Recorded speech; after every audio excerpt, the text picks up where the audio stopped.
വിഴിഞ്ഞം അന്താരാഷ്ട്ര തുറമുഖത്തിന് കേന്ദ്ര VGF വേണോ അതോ ഒഴിവാക്കണമോ എന്ന് അടുത്ത മന്ത്രിസഭാ യോഗം ചർച്ച ചെയ്യും.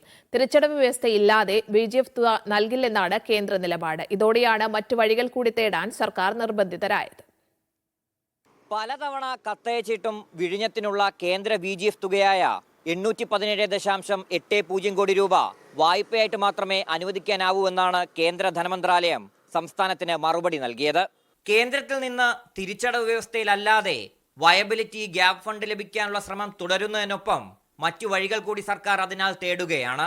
കേന്ദ്ര സഹായം ഒഴിവാക്കി മുന്നോട്ട് പോവാനാവുമോ എന്നത് മന്ത്രിസഭാ യോഗം ഗൗരവമായി ചർച്ച ചെയ്യും.